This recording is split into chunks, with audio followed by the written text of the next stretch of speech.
Albert Einstein का जन्म 14 मार्च 1879 को जर्मनी के छोटे से शहर उल्म में हुआ। उनके पिता का नाम हरमन आइंस्टीन और माता का नाम पॉलिन आइंस्टीन था। अल्बर्ट का बचपन साधारण और शांत स्वभाव का था। जब वह छोटे थे तब अन्य बच्चों की तुलना में अलग दिखाई देते थे। उनके माता पिता को उनकी बोलने में धीमेपन की वजह से चिंता रहती थी, लेकिन यह उनके गहरे चिंतन का प्रतीक था। बचपन में ही उन्हें विज्ञान और गणित में गहरी रुचि हो गई। कहा जाता है कि 4 साल की उम्र में जब उनके पिता ने उन्हें एक कंपास दिया तो उसमें घूमने वाली सुई ने उन्हें हैरान कर दिया। यही उनके अंदर विज्ञान के प्रति जिज्ञासा की शुरुआत थी। आइंस्टीन की प्रारंभिक शिक्षा जर्मनी में हुई, लेकिन स्कूल में उनका अनुभव सुखद नहीं था। वहां का अनुशासनात्मक वातावरण उन्हें पसंद नहीं था। वह हमेशा अपने विचारों में डूबे रहते और उनके शिक्षकों को लगता था कि वह असफल छात्र हैं। स्कूल के कठोर माहौल और शिक्षक के नियमों ने उन्हें काफी परेशान किया, लेकिन गणित और भौतिकी उनकी पसंदीदा विषय थे। 15 वर्ष की आयु में उन्होंने जर्मनी छोड़ दिया और स्विट्जरलैंड में अपनी पढ़ाई जारी रखी। हालांकि स्विट्जरलैंड में पढ़ाई पूरी करने के बाद नौकरी पाना उनके लिए आसान नहीं था। आखिरकार उन्हें बर्न के पेटेंट कार्यालय में एक साधारण क्लर्क की नौकरी मिली। लेकिन यही वह समय था जब उन्होंने अपने सिद्धांतों और शोध पर गहराई से काम करना शुरू किया। 15 वर्ष की उम्र में उनके परिवार ने जर्मनी छोड़ दिया और इटली में बस गए। आइंस्टीन ने औपचारिक स्कूल छोड़कर स्वाध्याय का सहारा लिया। 1896 में उन्होंने स्विट्जरलैंड के ज्यूरिख पॉलिटेक्निक में दाखिला लिया। यहां उन्हें गणित और भौतिकी में अपने हुनर को निखारने का अवसर मिला। पढ़ाई पूरी करने के बाद आइंस्टीन को नौकरी पाने में कठिनाइयों का सामना करना पड़ा। अंततः उन्हें स्विस पेटेंट कार्यालय में क्लर्क की नौकरी मिली। यह उनके जीवन का महत्वपूर्ण मोड़ था। खाली समय में वह भौतिकी के गहरे सिद्धांतों पर काम करते रहे। आइंस्टीन अक्सर कहा करते थे कि उन्होंने अपने महानतम विचारों को सोचते हुए और कल्पना करते हुए विकसित किया। एक बार उन्होंने कहा था, मैं कभी विशेष प्रतिभाशाली नहीं था, मैं केवल बहुत जिज्ञासु हूं। यही जिज्ञासा उनके प्रिंसिपल्स ऑफ रिलेटिविटी और एनर्जी के समीकरण तक उन्हें ले गई। उनके समीकरण EMC2 ने यह सिद्ध किया कि द्रव्यमान और ऊर्जा एक दूसरे से जुड़े हुए हैं। इस खोज ने वैज्ञानिक जगत को हिलाकर रख दिया और उन्हें विश्व स्तर पर प्रसिद्धि दिलाई। 1905 आइंस्टीन के जीवन का सबसे महत्वपूर्ण वर्ष साबित हुआ। इसे चमत्कारिक वर्ष कहा जाता है क्योंकि इसी वर्ष उन्होंने 4 क्रांतिकारी शोध पत्र प्रकाशित किए। इन पत्रों ने भौतिकी की परिभाषा ही बदल दी। आइंस्टीन का जीवन केवल सफलता की कहानियों से भरा नहीं था। उनके निजी जीवन में कई संघर्ष थे।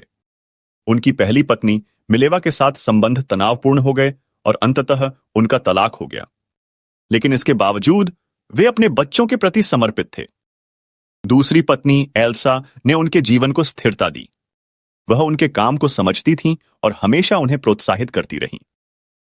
आइंस्टीन का जीवन विज्ञान के प्रति उनकी निष्ठा का प्रतीक है। उन्होंने अपने शोध में कभी समझौता नहीं किया। भले ही उनकी कई सिद्धांतों को प्रारंभ में अस्वीकार किया गया, उन्होंने कभी हार नहीं मानी। उनकी खोजों में सापेक्षता का सिद्धांत, थ्योरी ऑफ रिलेटिविटी, सबसे महत्वपूर्ण मानी जाती है। उन्होंने समय, स्थान, द्रव्यमान और ऊर्जा के बीच गहरे संबंध को समझाया। 1921 में आइंस्टीन को भौतिकी के क्षेत्र में उनके प्रकाश विद्युत प्रभाव, फोटोइलेक्ट्रिक इफेक्ट के लिए नोबेल पुरस्कार मिला। हालांकि उनके सापेक्षता के सिद्धांत को भी उतना ही महत्वपूर्ण माना गया, लेकिन इसे उस समय तक पूरी तरह से समझा नहीं जा सका था। 1933 में जब जर्मनी में नाजी पार्टी का उदय हुआ तो आइंस्टीन को यहूदियों के प्रति हो रहे अन्याय के कारण जर्मनी छोड़ना पड़ा। वे अमेरिका चले गए और प्रिंसटन विश्वविद्यालय से जुड़े। वहां उन्होंने अपने जीवन का बाकी समय अनुसंधान और लेखन में बिताया। 1905 आइंस्टीन के लिए चमत्कार वर्ष साबित हुआ। इस साल उन्होंने 4 महत्वपूर्ण शोध पत्र प्रकाशित किए जो विज्ञान की दुनिया में क्रांति ले आए। इनमें सापेक्षता का विशेष सिद्धांत, थ्योरी ऑफ स्पेशल रिलेटिविटी, शामिल था, जिसमें उन्होंने फेमस इक्वेशन EIMC2 दिया। इस समीकरण ने ऊर्जा और द्रव्यमान के बीच संबंध को समझाया। इसके बाद 1915 में उन्होंने सापेक्षता का सामान्य सिद्धांत, जनरल थ्योरी ऑफ रिलेटिविटी, प्रस्तुत किया। इस सिद्धांत ने गुरुत्वाकर्षण को एक नए दृष्टिकोण से समझाया और बताया कि द्रव्यमान समय और अंतरिक्ष को कैसे प्रभावित करता है। 1921 में आइंस्टीन को उनके फोटोइलेक्ट्रिक प्रभाव पर शोध के लिए भौतिकी में नोबेल पुरस्कार मिला। यह सिद्धांत क्वांटम यांत्रिकी के विकास की नींव बना। आइंस्टीन ने विज्ञान के अलावा समाज और शांति के क्षेत्र में भी योगदान दिया। आइंस्टीन एक सरल और विनम्र व्यक्ति थे। वह भौतिक सुखों की बजाय ज्ञान और सत्य की खोज में रुचि रखते थे। अल्बर्ट आइंस्टीन का निजी जीवन सरल नहीं था। उनकी 2 शादियां हुईं और उनके संबंधों को लेकर कई विवाद भी रहे, लेकिन संगीत उनका सहारा था। वे अक्सर वायलिन बजाते और इसे अपनी चिंताओं को दूर करने का माध्यम मानते थे। आइंस्टीन के कई विचार आज भी प्रेरणा देते हैं। वे कहते थे, कल्पना ज्ञान से अधिक महत्वपूर्ण है।